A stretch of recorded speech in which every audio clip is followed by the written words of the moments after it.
ಕೇಂದ್ರ ಸರ್ಕಾರ ಚುನಾವಣಾ ಆಯೋಗವನ್ನ ದುರ್ಬಳಕೆ ಮಾಡಿಕೊಳ್ತಾ ಇದೆ ಅಂತ ಹೇಳಿ ಹುಬ್ಬಳ್ಳಿಯಲ್ಲಿ ಸರ್ಕಾರದ ಮುಖ್ಯ ಸಚೇತಕ ವಿಧಾನ ಪರಿಷತ್ನ ಸದಸ್ಯರಾದ ಸಲೀಂ ಅಹಮದ್ ಹೇಳಿದ್ದಾರೆ.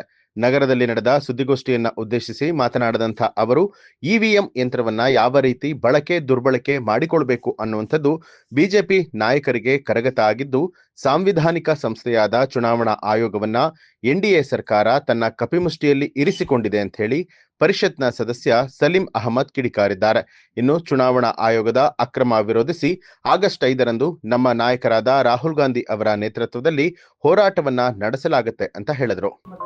ಈಗ ಹೇಗೆ ಮಾಡಿ ಅಂತ ಹೇಳಿದ್ರೆ, ಎಕ್ಸಾಂಪಲ್ ಮಹಾದೇವಪುರ ಕ್ಷೇತ್ರ, ಪಕ್ಕದ ಕ್ಷೇತ್ರದ ವೋಟರ್ಸ್ನೆಲ್ಲ ಇಲ್ಲಿ ಎನ್ರೋಲ್ ಮಾಡಿಸ್ಬಿಟ್ಟಿದ್ದಾರೆ.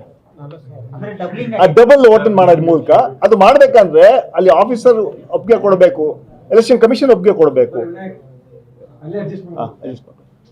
ಇವಾಗ ಹೇಗೆ ಮಾಡಿದೆ ಅಂತ ಹೇಳಿದ್ರೆ, ಇವಾಗ 40,000 ಎನ್ರೋಲ್ ಮಾಡಿಸಿದ್ದಾರೆ.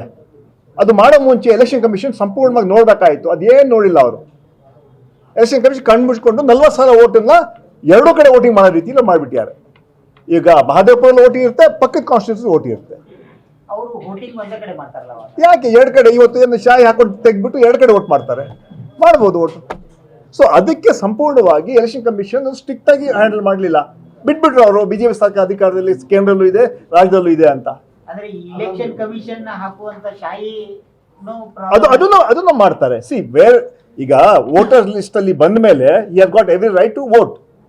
ಯಾವುದು ಅರ್ಥ ಆಯ್ತಾ? ಇವಾಗ ಎಲೆಕ್ಷನ್ ಕಮಿಷನ್ ಅವರು ಕಂಟ್ರೋಲ್ ಮಾಡುವಾಗ ಈ ಶಾಯಿ ಕಂಟ್ರೋಲ್ ಮಾಡಕ್ಕೆ ಎಷ್ಟು ಕಷ್ಟ ಹೇಳಿ. ಅದರಿಂದ ಇದು ನಿಖರವಾಗಿ ಚರ್ಚೆ ಮಾಡಿ ಅದನ್ನ ಸಾಕಷ್ಟು ರಾಹುಲ್ ಗಾಂಧಿ ಅವರು ಹಲವಾರು ವಿಶೇಷವಾಗಿ ಕರ್ನಾಟಕದಲ್ಲಿ ಸೆಂಟ್ರಲ್ ಕಾನ್ಸ್ಟಿಟ್ಯೂನ್ಸಿ ತಗೊಂಡು ಸುಮಾರು 6 ತಿಂಗಳು 7 ತಿಂಗಳು ಎಲ್ಲ ಬೂತ್ಗಳು ವೆರಿಫೈ ಮಾಡಿ ಬರುವಾಗ ಮಾತ್ರ ಇದನ್ನ ಹೋರಾಟಕ್ಕೆ ನಾವು ನ್ಯೂಸ್ ಅಲರ್ಟ್ ನಿಮ್ಮಿಂದ ನಿಮಗಾಗಿ.